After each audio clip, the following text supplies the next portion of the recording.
Dr. Sarah Chen walked through the long white halls of the medical station. Her shoes made soft sounds on the metal floor. She had just finished fixing a broken tooth for Commander Torres. It was a simple job, but the commander was happy. Sarah always felt good when she could help someone feel better. The medical station called Harmony's Rest was huge. It floated in space between 3 different star systems. Doctors and nurses from many different planets worked here together. Sarah was one of only 12 humans on the station.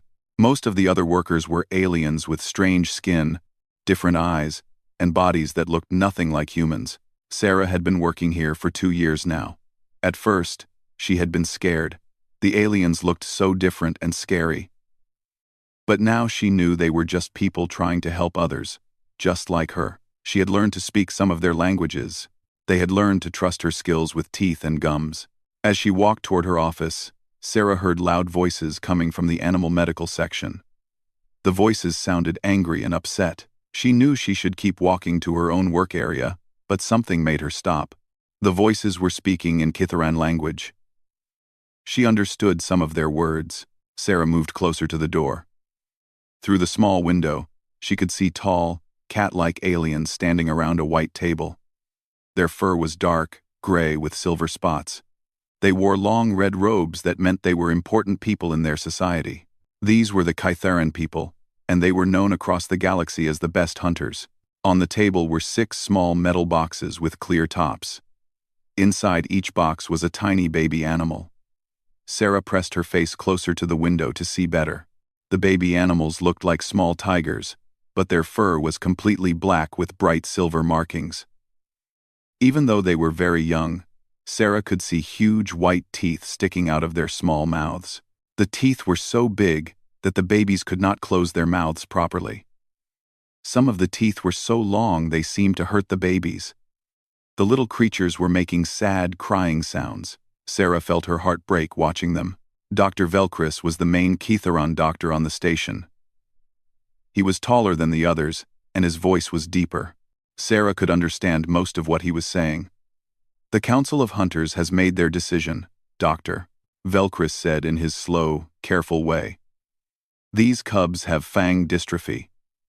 They cannot live normal lives. We must end their suffering tomorrow morning." An older female Kitharan with gray fur around her face spoke next. Her voice was cold and hard. "Elder Huntress Thane has spoken," she said. "These cubs will never be able to hunt. They will never be real Shadowmaws. It is better to let them die with dignity than to live in pain." Sarah felt sick to her stomach. They were going to kill 6 baby animals because of their teeth. She had seen similar problems before in dogs and cats on Earth. The teeth grew too fast and too long. But there were ways to help. Why were they not trying to fix the problem? She watched as the Kitharan doctors began preparing injections. The injections would make the babies fall asleep forever. Sarah wanted to bang on the door and tell them to stop, but she knew they would not listen to her. Humans were seen as a weak species by most aliens. They thought humans could not understand the problems of stronger, more dangerous animals. The baby animals continued to cry softly. One of them, a small female with extra bright silver markings, was trying to drink milk from a bottle, but her long teeth made it almost impossible. Milk spilled down her tiny chin. She was so hungry but could not eat properly. Sarah made a decision. She needed to know more about this condition called fang dystrophy. She needed to understand why these babies had to die. Maybe there was something the Kitharan doctors had not thought of. Maybe her knowledge of teeth and dental problems could help. She quietly walked away from the door and went to her office. Sarah sat down at her computer and began searching through the medical database. She typed in Shadowmaw and fang dystrophy and waited for information to appear on her screen. What she read made her even more upset. Fang dystrophy happened to about 2 out of every 100 Shadowmaw cubs born. The condition made their hunting teeth grow without stopping. In normal Shadowmaws, the teeth wore down naturally when they hunted and ate meat. But cubs with this condition had teeth that grew faster than they could wear down. The medical files showed that Kitharan doctors had tried to help these cubs for over 300 years. They had tried cutting the teeth shorter, but the cubs always died from bleeding. They had tried special foods that would wear the teeth down faster, but it never worked well enough. They had tried medicines to slow down tooth growth, but nothing worked. Every time cubs were born with this condition, they were killed within a few weeks. The Kytharan people saw it as the kind thing to do. They believed it was better than letting the cubs live in pain until the teeth grew into their brains and killed them slowly. Sarah read about how the condition worked. The teeth had blood vessels and nerves running through them, just like human teeth. But in Shadowmaws, these blood vessels were much bigger and more complicated. When Kytharan doctors tried to cut the teeth, the cubs bled too much and died. But Sarah knew things about teeth that maybe the Kytharan doctors did not know. She had spent years studying how teeth grew and how to fix problems with them. She had worked with many different kinds of animals on Earth. Maybe there was a way to help these cubs that no one had thought of before. She looked at the time on her computer. It was late in the evening. The cubs would be killed early tomorrow morning. She had less than 10 hours to figure out if there was anything she could do to save them. Sarah worked all night reading medical files and research papers. Her eyes were red and tired, but she could not stop. Every few minutes, she thought about the 6 baby cubs waiting to die in the morning. She had to find something that could help them. The more she read, the more she understood why the Kytharan doctors had given up. Fang dystrophy was a very serious condition. The cubs' teeth grew about 3 times faster than normal, without the natural wearing down that came from hunting and eating tough meat. The teeth would eventually grow so long they would curve back and pierce through the cubs' skulls. But Sarah had an idea forming in her mind. She had worked with similar problems in Earth animals. Horses sometimes had teeth that grew too long. Rabbits and rodents had teeth that never stopped growing. Human children sometimes had teeth that grew in the wrong direction. There were ways to manage continuous growth without just cutting the teeth shorter. She pulled up the detailed scans of the Shadowmaw cubs' mouths. The images showed the inside structure of their teeth and jaws. Sarah studied every line and curve. The teeth were much larger and more complex than human teeth, but the basic structure was similar. There were roots, pulp chambers with nerves and blood vessels, and hard outer layers. The Kytharan doctors had always tried to solve the problem by cutting away the extra tooth length. They treated it like cutting fingernails or trimming hair. But teeth were not like fingernails. When you cut a tooth too short, you could damage the living tissue inside. When that living tissue was damaged in Shadowmaw cubs, they bled to death. Sarah had a different idea. Instead of cutting the teeth shorter, what if she could control how they grew? What if she could direct the growth in a safer direction? She had done similar procedures on Earth with root canals and dental implants. The techniques could be modified for a different species. When the morning shift began, Sarah was still at her desk.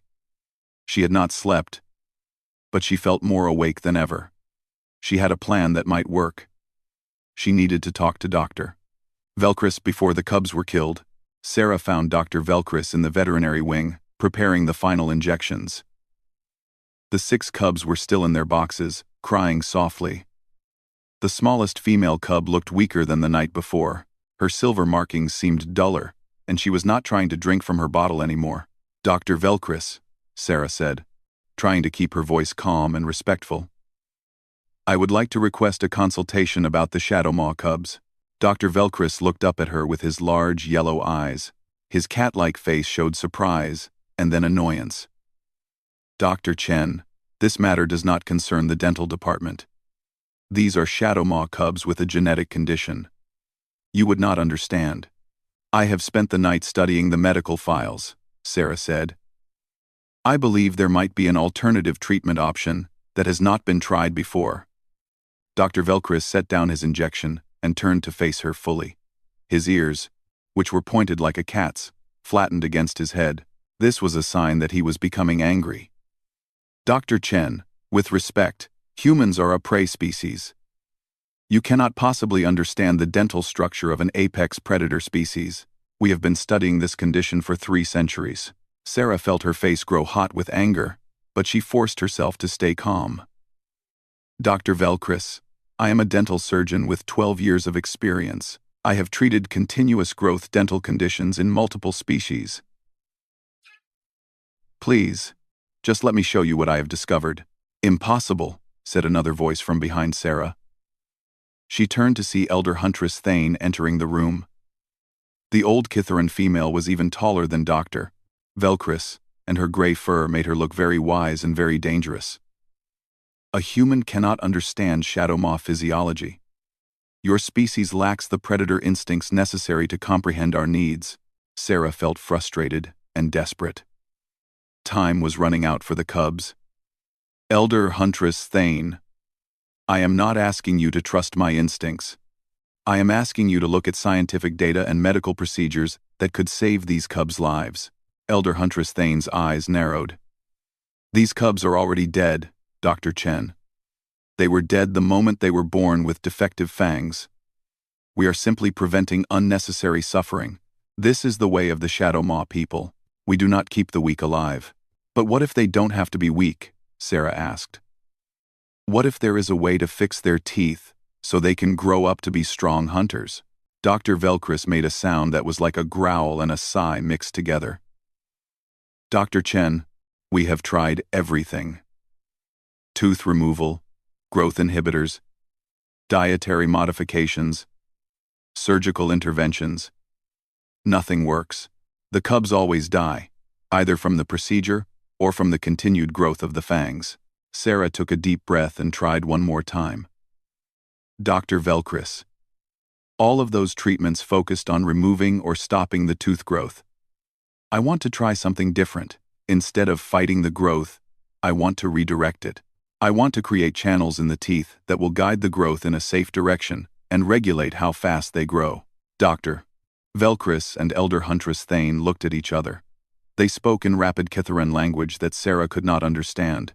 Their voices were low and their ears were still flat against their heads. Finally, Dr. Velcris turned back to Sarah. Dr. Chen, even if such a procedure were possible, which I doubt, it would be extremely dangerous. The vascular structure around Shadow Maw fangs is very complex. One small mistake could cause fatal bleeding. I understand the risks, Sarah said. But these cubs are going to die anyway. If there is even a small chance that my procedure could work, is it not worth trying? Elder Huntress Thane stepped forward, her large form casting a shadow over Sarah. Dr. Chen, you are thinking like a prey species. You want to save life at any cost. But we think like predators. We know that some lives are not worth saving. These cubs will never be true Shadow Maws. Even if you could fix their teeth, they would be weak, dependent on artificial intervention. Sarah looked past the two adult Kitharans to the boxes containing the cubs. The smallest female was lying on her side now, breathing heavily.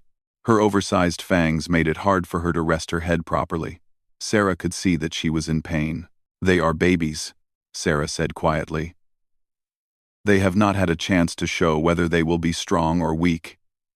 Maybe fixing their teeth will make them stronger, not weaker. Maybe overcoming this challenge will make them better hunters than cubs who never had to struggle. Dr. Velcris picked up his injection again. Dr. Chen, I appreciate your concern, but the decision has been made. Please return to your own department. This matter is closed. Sarah wanted to argue more, but she could see it was useless. The Kitharan doctors had made up their minds. They believed that humans were too weak and soft to understand their way of thinking. They thought Sarah was just being emotional and silly.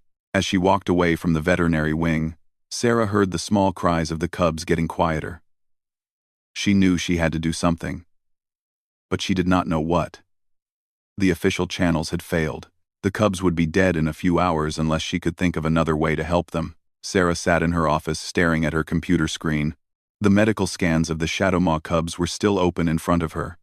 She had read through her treatment plan dozens of times. She was sure it could work, but no one would listen to her.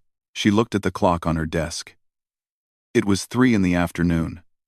The cubs would be killed at 8 in the morning. She had 17 hours left to figure out what to do. A soft knock on her door interrupted her thoughts. Come in, she called. Joachim Weber entered her office. He was a human nurse who worked in the emergency medical section. Joachim had been on the station for 5 years, longer than any other human except the station commander. He was a big man, with kind eyes and hands that were very gentle when treating patients. "Sarah, I heard about your meeting with the Kytheran doctors," Joachim said. He sat down in the chair across from her desk. "Word travels fast on a space station." Sarah sighed. "They think I'm just being emotional because I'm human. They won't even look at my treatment plan." Joachim leaned forward. "What if they are wrong? What if your plan could actually save those cubs?" "It doesn't matter," Sarah said. "They won't let me try. The cubs will be dead tomorrow morning, and there's nothing I can do about it." Joachim was quiet for a long moment. Then he said, "What if there was something you could do about it?" Sarah looked at him carefully. "What do you mean?"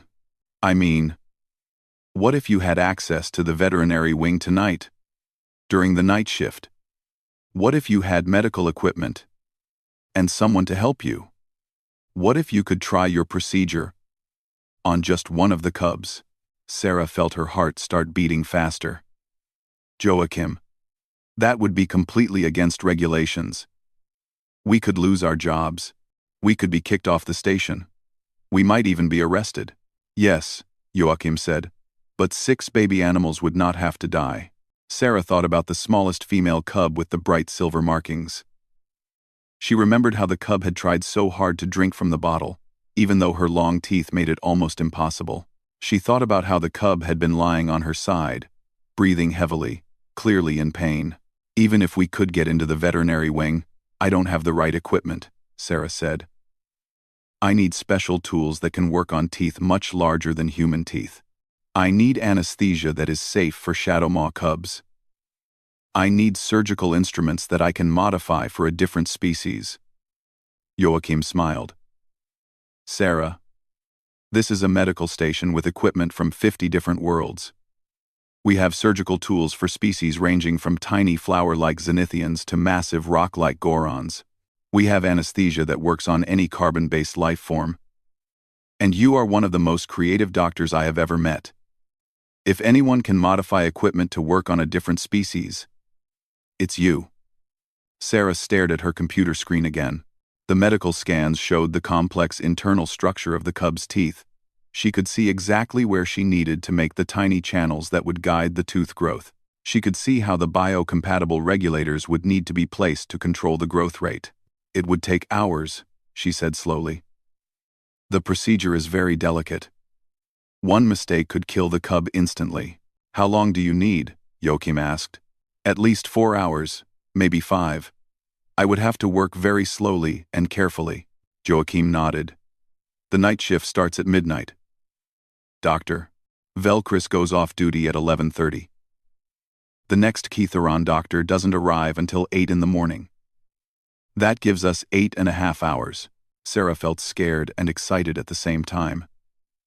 "Joachim, if we do this, we are taking a huge risk. Even if the procedure works, the Kytheran doctors might be angry that we interfered. They might refuse to let us treat the other cubs. But if we don't do this, all 6 cubs will definitely die." Joachim said. "At least this way. Maybe we can save one. Maybe we can prove that your treatment works." Sarah made her decision. "Which cub should we try to save?" "The smallest female," Joachim said immediately. "She's the weakest. If she dies tonight from natural causes, no one will be surprised. But if she dies from our procedure, we can say we were trying to help her because she was suffering the most." Sarah spent the rest of the afternoon and evening preparing for the surgery. She studied the equipment in the veterinary wing and figured out how to modify it for her procedure. She practiced the technique on computer simulations until she could do it perfectly every time. At midnight, Joachim met her at the veterinary wing. He had used his medical access codes to enter the area. The night shift security was minimal because the station was in a peaceful sector of space. Most of the overnight staff were in the main medical areas dealing with emergency cases. The 6 cubs were still in their boxes, but they looked worse than before. Their breathing was more labored, and their cries were weaker. The smallest female was barely moving. "We need to work fast," Sarah said. "She's getting sicker." Joachim carefully lifted the tiny cub out of her box. She was so small that she fit in his large hands. Her black fur was soft, and her silver markings seemed to glow in the medical lights. Her oversized fangs made her look like a miniature monster. But Sarah could see the intelligence in her bright green eyes. Sarah administered the anesthesia very carefully. Shadowmaw cubs were much smaller than adult shadowmaws, and the dosage had to be precise. Too little, and the cub would wake up during surgery. Too much, and she would never wake up at all. The cub's eyes closed slowly, and her breathing became deep and regular. Sarah positioned her on the surgical table and began preparing her instruments. "Are you ready?" she asked Joachim. "I'm ready," he replied. "Let's save this little one." Sarah began the delicate work of creating tiny channels through the cub's fangs.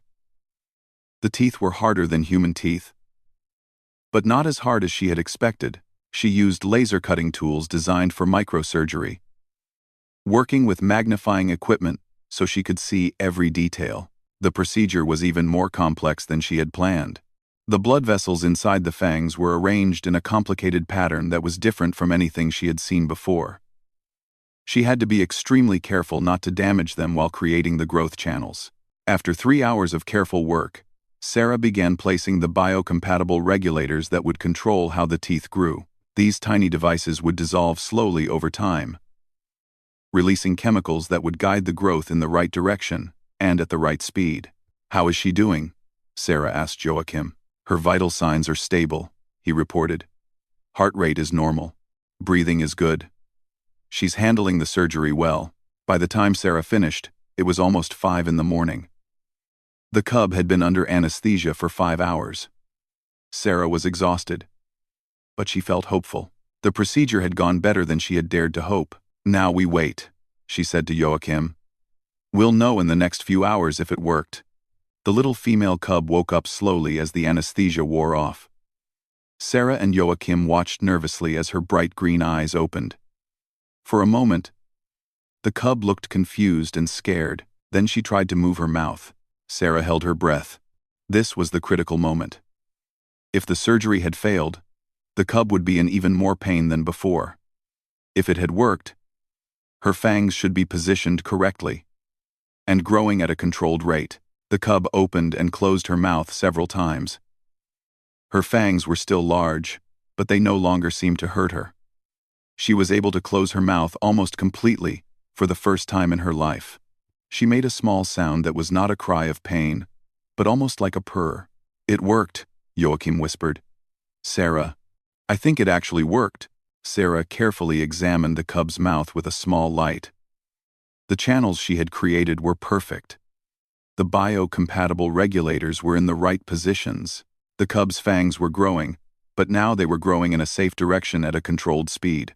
They put the cub back in her box just as Dr. Velkris arrived for the morning shift. Sarah and Joachim pretended they were just checking on the cubs before the scheduled euthanasia. Sarah's heart was beating so fast she was sure Dr. Velkris could hear it. "Dr. Chen, Nurse Weber, what are you doing here so early?" Dr. Velkris asked. His yellow eyes looked suspicious. "We wanted to see the cubs one more time before." Sarah could not finish the sentence. "We heard they were in pain, and we thought maybe we could help them feel more comfortable in their last hours." Dr. Velkris looked at the cubs in their boxes. 5 of them looked the same as the night before, weak and crying softly. But the smallest female looked different. She was sitting up, and she was trying to drink from her bottle. "Strange," Dr. Velkris said. "This cub seems more alert than yesterday evening." Sarah tried to keep her voice casual. "Maybe she's feeling a little better today." Dr. Velkris opened the female cub's box and lifted her out. He examined her mouth with professional interest. Suddenly, his ears stood straight up, and his eyes went wide. "Dr. Chen," he said in a very quiet voice, "these fangs have been surgically modified." Sarah felt like the floor was falling away beneath her feet. "Dr. Velkris, I can explain. You performed unauthorized surgery on this cub," Dr. Velkris said. His voice was getting louder and more angry. "You violated medical protocols, species-specific treatment guidelines, and station regulations." Joachim stepped forward. "Dr. Velkris, please listen to what Dr. Chen has to say. Look at the cub. She's not in pain anymore. She can eat normally. The surgery worked." Dr. Velkris set the cub down carefully, but his hands were shaking with anger. The success or failure of the procedure is irrelevant. Dr. Chen had no authorization to treat this animal. This is a serious violation that must be reported to the station commander immediately. Word of what Sarah had done spread through the station very quickly. Within 2 hours, she was called to appear before an emergency meeting of the Multi-Species Council that governed the station. The council included representatives from 6 different alien species, plus the human station commander. Sarah sat in a large chair that was too big for her human-sized body. Around the curved table sat beings that looked like giant flowers, crystalline rock formations, graceful bird-like creatures, and several species she did not recognize. Dr. Velcris was there to present the medical evidence. Elder Huntress Thane was there to speak for the Kitharan people. Commander Morrison, the human station commander, looked very unhappy. Dr. Chen, you are charged with unauthorized medical intervention, violation of species-specific protocols, and endangering the life of a protected animal. These are serious charges that could result in your expulsion from this station and the end of your medical career. Elder Huntress Thane stood up to speak. She was even more imposing in the large council chamber. The Kitharan people are deeply offended by Dr. Chen's actions. She has interfered with our cultural practices and our medical decisions. This human thinks she knows better than doctors who have studied shadow maw physiology for centuries. Sarah was allowed to speak in her own defense. Her hands were shaking, but her voice was steady. Council members, I did not perform this surgery to disrespect Kitharan culture or medical knowledge. I performed it because I believed there was a chance to save a life that would otherwise be lost. The representative from the flower-like Zenithian species spoke in a voice like wind chimes. Dr. Chen, regardless of your intentions, you violated established protocols. Medical procedures cannot be performed without proper authorization, especially on members of other species. I understand that, Sarah said. But the cub was going to die anyway. If my procedure had failed, the result would have been the same as planned. But if it succeeded, a life could be saved. Dr. Velcris presented detailed scans of the female cub's teeth. The surgical work is technically impressive, he admitted reluctantly. Dr. Chen has created precise growth channels and placed regulatory implants with remarkable skill. However, this does not excuse the unauthorized nature of her actions. Elder Huntress Thane spoke again. Even if this procedure works temporarily, we do not know the long-term effects. This cub may appear healthy now. But what if the artificial modifications cause problems later? What if she cannot hunt properly because her fangs are not natural? Sarah took a deep breath and made her final argument. Elder Huntress Thane, with respect, this cub never had the chance to develop natural fangs. The fang dystrophy condition meant her teeth would have killed her within weeks. My procedure has given her the possibility of a normal life. Is that not worth the risk of unknown future problems? The council members talked among themselves in languages Sarah could not understand.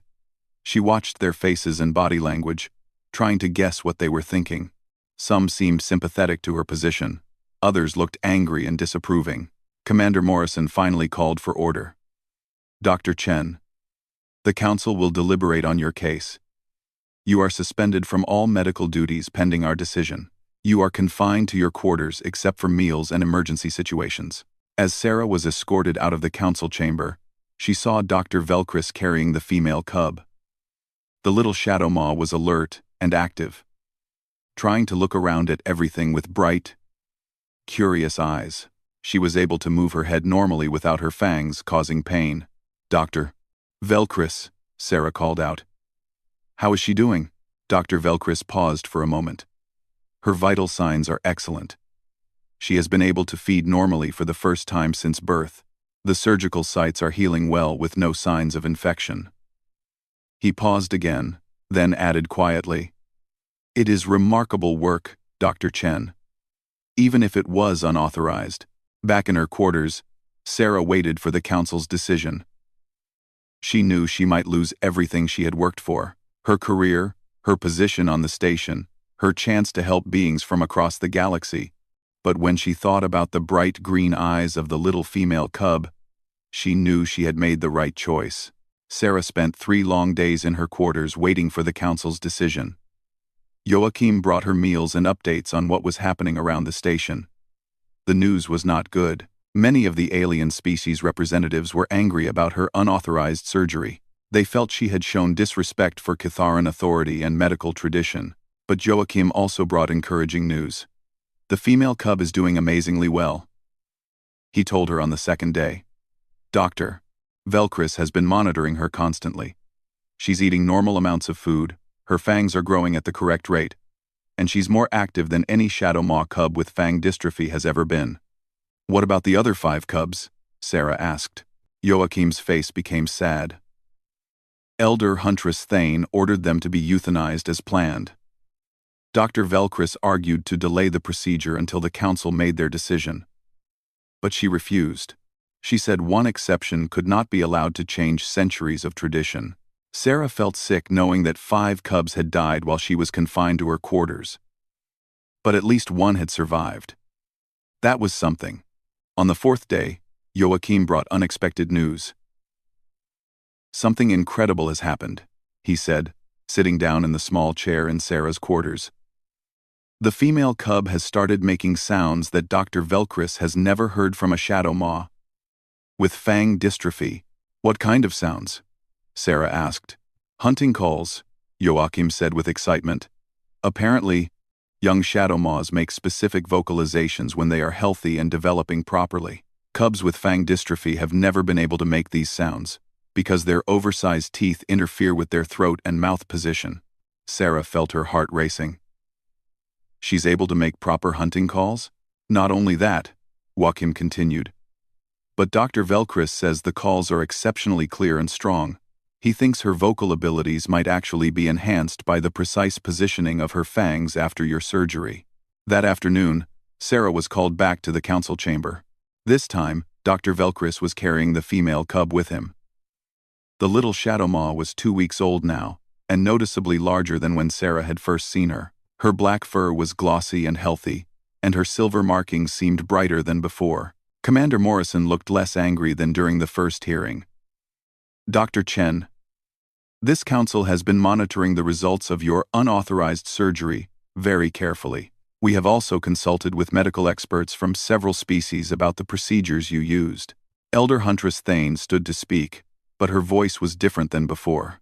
She sounded less certain, less angry. Dr. Chen, the cub you operated on has shown remarkable development. Dr. Velkris has documented abilities that we have never seen in a shadow maw with fang dystrophy. Dr. Velkris stepped forward with the cub in his arms. Council members, I must present evidence that changes my previous assessment of Dr. Chen's actions. He activated a recording device, and the sound of the cub's vocalizations filled the chamber.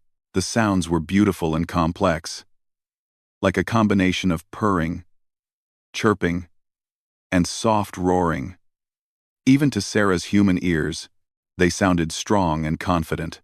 These are level 3 hunting calls, Dr. Velkris explained. Normal shadow maw cubs do not develop the ability to make level 3 calls until they are at least 6 weeks old. This cub is making them at 2 weeks of age. Furthermore, the precision and strength of these calls suggest exceptional vocal cord development. Elder Huntress Thane asked to examine the cub herself. She held the little female carefully and looked into her bright green eyes. The cub made soft, contented sounds and seemed completely comfortable with the large predator holding her. Her fangs are perfectly positioned, Elder Huntress Thane said slowly. They are large enough for proper hunting, but they do not interfere with her jaw movement or breathing. Dr. Chen, how did you know to create this specific configuration? Sarah stood up to answer. Elder Huntress Thane, I studied the scans of healthy adult shadow maw fangs and worked backward to determine what the ideal growth pattern should be.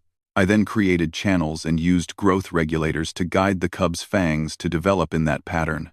The council members discussed among themselves for several minutes. Sarah could see that opinions were changing. The evidence of the cub's health and abilities was too strong to ignore. Finally, Commander Morrison spoke. Dr. Chen, This council has reached a decision. Your actions were unauthorized and violated protocol. However, the results demonstrate both exceptional medical skill and a successful outcome that saved a life previously considered lost. Sarah felt hope rising in her chest. Therefore, Commander Morrison continued, you will receive a formal reprimand for violating protocol, but you will not be expelled from the station. Furthermore, Elder Huntress Thane has made a special request. Elder Huntress Thane stood again. Dr. Chen, I was wrong to dismiss your knowledge because you are human. Your understanding of dental medicine exceeds our own in ways we did not anticipate. I formally request that you be allowed to establish proper protocols for treating Shadowmaw cubs with fang dystrophy. Sarah could hardly believe what she was hearing. Elder Huntress Thane, do you mean you want me to develop this treatment for other cubs? More than that, Elder Huntress Thane replied. I want you to teach our doctors your techniques. I want this knowledge to be shared so that no more cubs must die from this condition. Dr. Velcris spoke up. Dr. Chen, I would be honored to work with you to develop standardized procedures for this treatment. Your approach represents a breakthrough that could help thousands of cubs in the future. 6 months later, Sarah stood in her new laboratory at the Interspecies Dental Institute. The institute was a new section of the station dedicated to sharing dental medicine knowledge between different species. Sarah was the director, and she worked with doctors from 12 different worlds. The female Shadowmaw cub, now a healthy juvenile, was playing in a special habitat area with 5 other young Shadowmaws. These were cubs that had been born with fang dystrophy on other worlds and brought to the station for Sarah's treatment. All 6 had grown into strong, intelligent young predators. The juveniles were remarkable in ways no one had expected. Their early experience with medical intervention and interaction with multiple species had made them more adaptable and intelligent than typical Shadowmaws. They could communicate with beings from different worlds and showed problem-solving abilities that impressed even Elder Huntress Thane. Dr. Chen, Dr. Velcris said, entering her laboratory, we have received another request for treatment. A transport ship is bringing 3 cubs from the Outer Rim territories. Sarah smiled as she watched the 6 healthy juveniles playing together. The smallest female, the first one she had saved, was now the leader of the group. Her silver markings had grown even brighter as she matured, and her hunting calls were so beautiful that other species came to listen to them. Tell them we'll be ready, Sarah said. And Dr. Velcris, have we heard back from the Medical Council about expanding the program? Yes, Dr. Velcris said, his cat-like face showing satisfaction. They have approved funding for training centers on 15 different worlds. Your techniques will be available throughout Kitharan space within 2 years. That evening, Sarah received a special message on her personal communicator.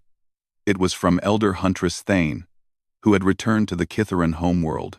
Dr. Chen, the message said, the Council of Hunters has voted to grant you membership in the Healer's Circle, the highest medical honor our people can bestow. You are the first non-Kitharan to receive this recognition. The ceremony will be held when you next visit our world. Sarah looked out through the large window of her laboratory at the stars beyond.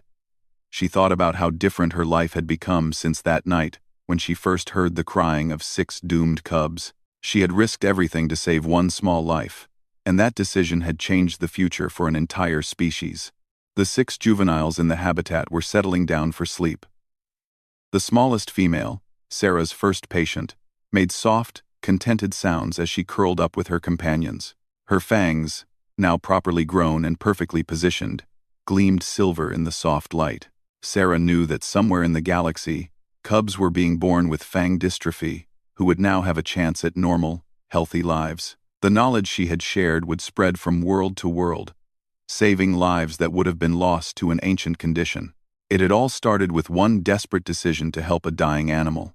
Now it had become something much larger. Proof that compassion and knowledge could cross any boundary between species, and that sometimes the most important breakthroughs came from those willing to see problems with fresh eyes. As Sarah prepared to leave her laboratory for the night, she heard the soft hunting calls of the 6 juveniles, saying goodnight to each other. The sounds were beautiful and complex, filled with the promise of strong, healthy lives that had been saved by the combination of human dental knowledge and the courage to act when action seemed impossible.